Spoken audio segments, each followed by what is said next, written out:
par exemple, tu étais à Rennes. Ouais. Tu te retrouves à Royan, dans un petit festival et tout, et tu fais l'ouverture, merci. Ouais, mais c'est normal. D'abord, moi j'ai commencé par là. Moi j'ai commencé en 98 et c'est vrai que des petits festivals à travers la France, il y en a de plus en plus, ce qui est une bonne chose. Mais à l'époque, il n'y avait pas toutes les émissions qu'il peut y avoir, que ce soit à la télé ou il n'y avait pas Internet non plus. Donc la seule façon de se faire connaître, c'était de faire des petites salles à Paris, des petits plateaux à droite à gauche, et puis d'être sélectionné sur des festivals. Alors celui de Royan n'existait pas à l'époque, il y en avait plein d'autres. Il y avait, je parle le Puy Saint-Vincent, il y avait des festivals un peu partout. Et puis, alors il y avait beaucoup moins d'humoristes qu'aujourd'hui, hein, donc on se connaissait tous, c'était un petit concours, etc. Et festival à droite à gauche, mais c'est ce qui nous permettait de nous faire connaître et d'être ensuite programmés dans des petites salles parisiennes, comme ça a été mon cas au Plan Manteau, où j'ai pu ensuite apprendre le métier un peu mieux. Donc c'est très important de continuer à soutenir ce genre de petits festivals parce que c'est ce genre d'endroits qui font les humoristes de demain. Ouais. Et je déclare ouvert le 3e festival de Royan, Escale d'humour.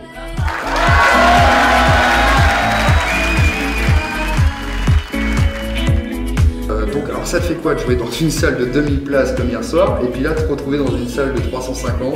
Ça change pas grand chose finalement, qu'on soit dans 2000, 300 ou 50 places.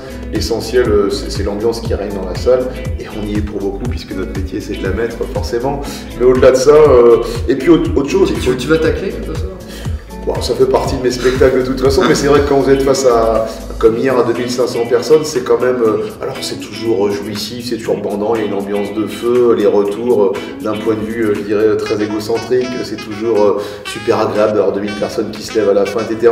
Mais il y a autre chose dans ces toutes petites salles, c'est il y a plus d'interaction avec le public, il y a un truc plus roots, qui fait que le spectacle est complètement différent, mais je vous dis, c'est une autre, on prend son pied complètement autrement, peut-être pas par le nombre, mais par le rapport qu'on a au public. Le public est juste devant soi, on voit tout le monde, il y a un côté beaucoup plus dîner entre potes, qui fait que on va souvent plus loin dans des petites salles d'ailleurs que dans des salles où 2000 personnes, c'est différent, mais je vous le dis, hein, le plaisir est autre, mais il est au même niveau.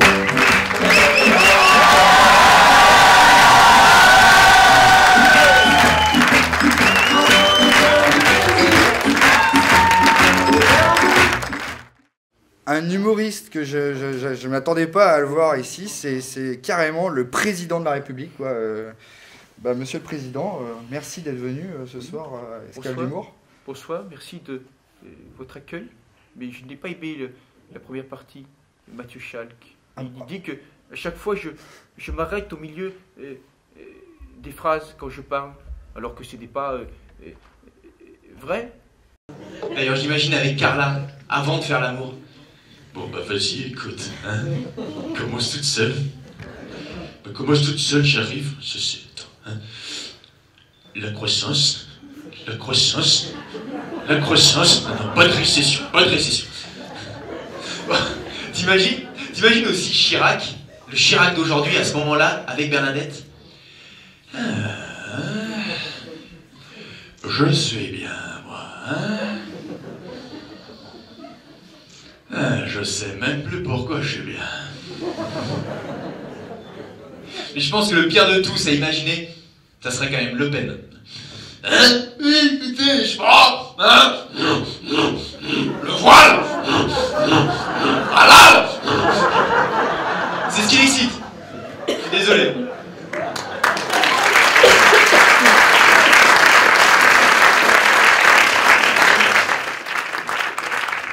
Faites attention à ce que vous mettez sur Facebook, hein. Ne faites pas comme alors Benjamin Boutin. Non, tu peux laisser allumer s'il te plaît, Daniel. Laisse allumer, hein. On n'a pas terminé. Benjamin, tout le monde va y passer. J'ai fait les profils de tout le monde. Benjamin, ça va? Ouais, ça va bien? Un peu moins depuis que je t'ai posé la question. Ouais. Alors Benjamin, toi tu habites Royan. Tu es originaire de Fontenay-aux-Roses. Tu aimes la page d'Indochine, Alcatel et le golfe de Moliette. Okay. Julien Youinou. Julien. Tout au fond, Julien. Je prononce bien ton nom, c'est ça? Alors, Julien, toi, tu es originaire de Landerneau. Sur Facebook, tu es en couple avec Princesse Surimi. Et tu as rejoint les groupes Sauvons l'eau de la planète, buvons du champagne. Chérie, je te quitte pour un poney. Ça, c'était après avoir bu le champagne, à mon avis. Hein. Et enfin, plaque-moi contre un meuble Ikea et dis-moi des mots crus en suédois. Bah, c'est vrai que t'es venu l'année dernière. C'est super sympa en fait de revenir dans un endroit où t'es déjà venu parce que tu connais un peu les gens, donc toi il y a une sorte de complicité qui se crée et puis tu retrouves le public. Il y a des gens qui, tu vois, t'as vu au début j'ai demandé est-ce qu'il y a des gens qui m'ont vu l'année passée, donc c'est bien quand ça leur met à la bouche. T'avais fait la première partie de Verino. Verino, ouais. Verino, ouais. Ok Julien, Anthony Berthaud, Anthony il est là. Anthony, c'est toi Anthony, ça va? Ouais, tu te caches hein, un peu, je vois tu as descendu un petit peu, oui, c'est moi. Alors Anthony, toi, le 4 janvier 2014, tu as regardé la vidéo du plus grand serpent du monde qui a été retrouvé au Mexique. Ronan Keinec, Ronan il est là ou pas? Ça va Ronan? Ouais. Alors toi Ronan, tu es contre la fermeture du Butterfly Bar. Sur ta photo de profil, tu portes une cravate, hein, jolie photo d'ailleurs, hein, commentée par Mathias Jordan. Waouh, beau gosse, lol. Bon alors Kev, première date. Bon alors Kev. Non, c'est pas Kev Adams. Hein. Il y ressemble à quoi? Il quand même, non? Un petit peu, tu zozotes comme lui. Ah ouais? Un peu, ouais. Timide, ça va, non? Non. Imitateur de Kev Adams. Non.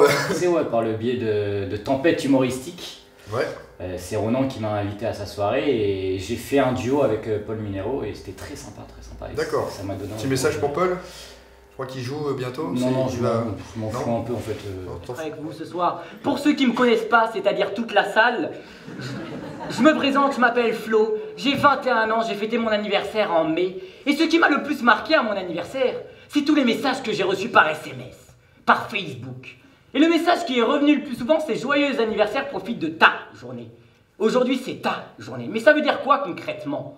Ça veut dire que sur les 365 jours, le seul jour où tu dois profiter, c'est le jour de ton anniversaire.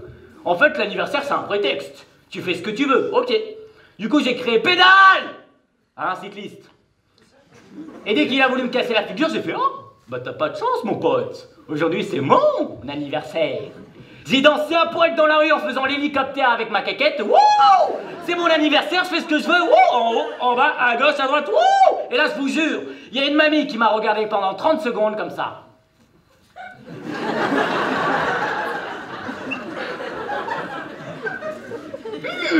Mais ça tombe bien, moi aussi c'est mon anniversaire. Mais je veux dire, j'ai kiffé parce que des fois tu ressors de la scène et même si les gens te disent ouais ça va c'était sympa, toi t'es pas fier. Là je ressors, je me dis bah ça va, c'était moi je me dis ça va, c'était cool. Les gens ont rigolé, les gens ont apprécié, ils ont souri, ben, tu ressors satisfait parce que tu le sens quand bon, ça va pas ou quand tu es fatigué, ça passe pas. Ben là, je vais partir du festival en me disant ben, ça va, je pense pas avoir déçu l'équipe du festival. Non, ça, je pense que c'est. Mais alors tu te déplaces tout le temps avec l'orchidée, non? Non, c'était à vous, mais je l'ai prise parce que c'était à sortir mon rouge à lèvres.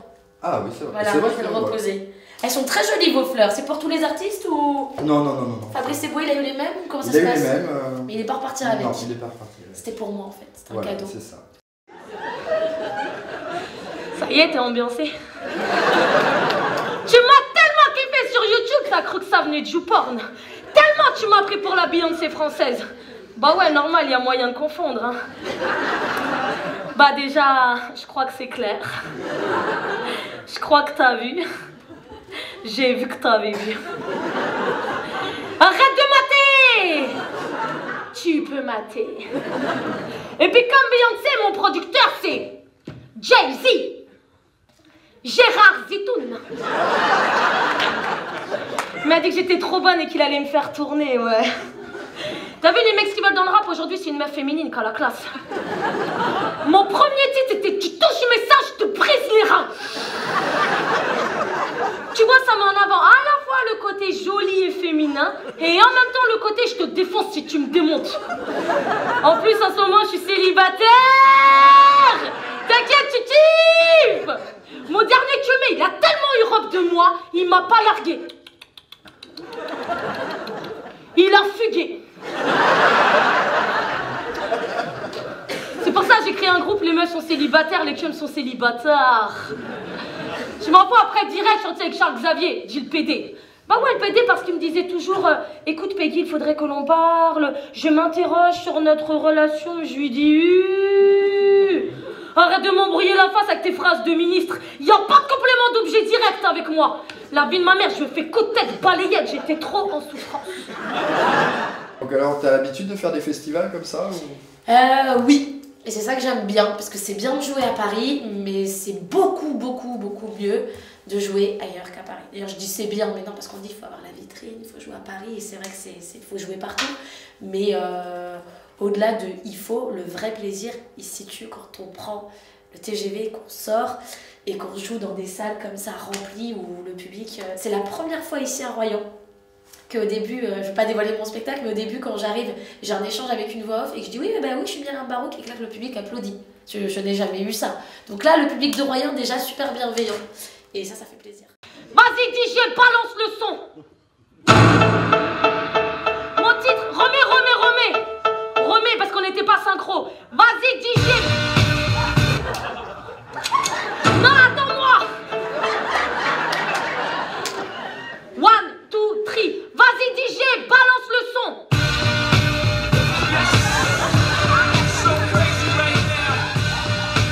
On peut mettre la piste 13 en bouche si on veut. Hein. C'est attends-moi pour la piste 14. Moi, mais c'est normal, on n'a pas eu beaucoup de temps. Et moi, je te fais, vas-y, balance le son, DJ. Vous avez vu comment je suis une artiste pourrie, ils en ont rien à foutre de PJB. Hein. PJB 95C, respecte ma gueule.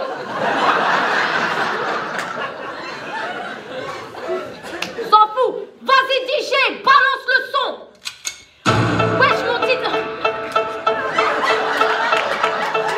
T'as vu, t'étais en pro, j'étais pas prête. Ça va, vous avez encore 2h30 devant vous.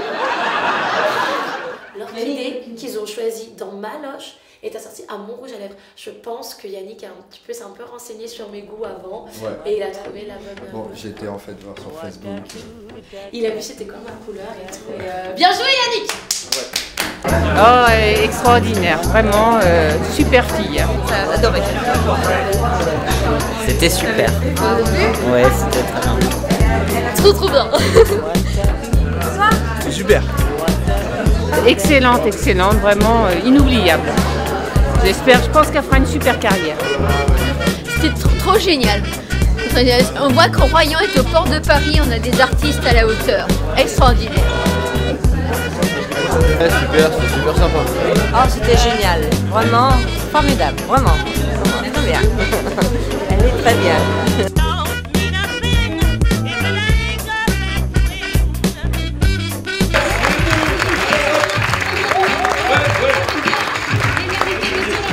Est-ce que vous allez bien? Oui. Nous c'est bon, ça sera bien monter. Est-ce qu'il y a des filles ce soir dans la salle? Ah, j'entends rien. Est-ce qu'il y a des filles ce soir dans la salle? Est-ce qu'il y a des garçons? Ouais. Il y a des garçons? Ouais. Est-ce qu'il y a des jeunes ce soir dans la salle? Ouais, il y a des jeunes. Est-ce qu'il y a des vieux ce soir dans la salle? Ouais, il y a des vieux.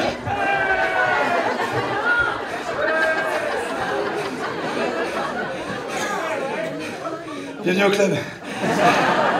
Très bien, c'est la deuxième fois que je viens au festival Escale Humour et c'est un vrai bonheur et la salle est super, l'accueil est super et c'est toujours un plaisir de jouer ici. Non mais ceci dit, moi j'adore les jeunes. Hein. Moi-même j'ai une fille de 14 ans, une adolescente. Et son gros truc en ce moment c'est le côté je suis en mode. Je sais pas s'il y en a qui ont des ados dans la salle. Il y en a peut-être même des ados dans la salle. D'accord. Ouais ma fille c'est le côté je suis en mode. Hein. Je suis en mode rebelle. Oh, je suis en mode vénère. Oh, je suis en mode teubé. Moi, je vous jure, je lui dis à ma fille, attends, t'es sûr que tu veux pas être à la mode tout court? Non, parce qu'elle s'habille avec des couleurs, je savais même pas que ça existait. Pantalon de couleur fuchsia, t-shirt à rayures aux couleurs de l'arc-en-ciel inversé, les ongles peints en orange, le rouge à lèvres violet, ma fille elle croise un caméléon, il fait un AVC. Tiens, en voiture, sur la route, quand je tombe en panne, je sors pas le triangle. Déjà qu'elle a l'air con avec son appareil dentaire. Ouais, je me suis fait plaisir. Ouais. Non, elle n'avait pas besoin. Ah, c'est une petite vengeance. Ah, puis surtout, ça éloigne les garçons. Hein. Va brancher un mec avec le réseau ferroviaire de la Franche-Comté dans la bouche. Tu veux sortir avec moi, Tony? Tu veux sortir avec moi? Tu veux sortir avec moi?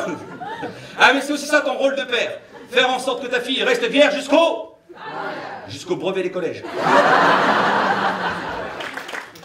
On devrait prendre, je trouve que tout va trop vite. Hein. Dans la drague, ça va trop vite, on est tout le temps speed. Je trouve qu'on devrait prendre exemple sur des gens qui savent prendre leur temps, à savoir les vieux. C'est vrai. Ah, il y a des vieux dans la salle? Attention, je parle des très très vieux, des presque morts. Hein. Non, attention, moi, j'adore les vieux, vraiment. J'ai une vraie tendresse pour les vieux, parce qu'ils ont cette qualité de savoir prendre leur temps, et ben, ça fait du bien. Par exemple, quand un vieux fait son créneau. Non, c'est pas un bon exemple. Alors heureusement, pour faire son créneau, le vieux il a son radar de recul. Mais à l'ancienne, la balle de tennis sur la tâche caravane. Bam, quand ça touche, c'est bon.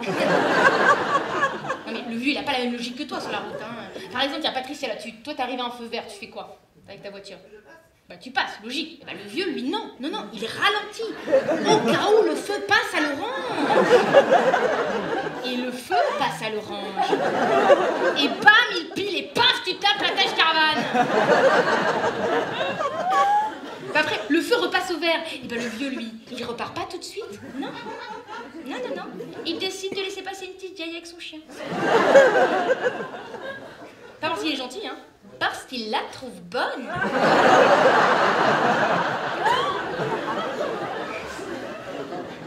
Ah, les vieux, ils prennent leur temps. Hein. Ah, parfois trop. Il paraît qu'une fois, un vieux roulait tellement lentement qu'il a été rattrapé par la mort. On devrait quand même avertir les gens quand une voiture est conduite par un vieux. C'est vrai. Je sais pas, un autocollant avec vieux à bord. Ou alors un triangle avec un dentier à l'intérieur. Ou un escargot. Attention, animal lent et baveux. En même temps, on n'a pas besoin, parce qu'on sait tout de suite quand une voiture est conduite par un vieux. C'est vrai, grâce à quoi on les reconnaît. Qu'est-ce qu'on voit dépasser? Oui, la casquette. Ils sont au taquet. La casquette à carreaux, le petit béret, ou si c'est une vieille, ses petits cheveux violets. Quoique, quand tu les vois, parce que certains sont assis tellement bas dans leur nez que parfois tu te tapes des coups de flip. Oh putain, mais la balle de vol roule toute seule ou quoi?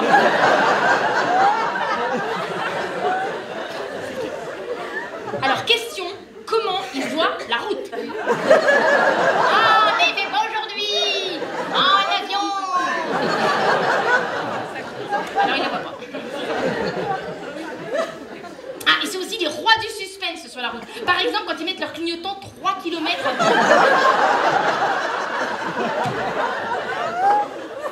surtout quand c'est pour finir par tourner à gauche.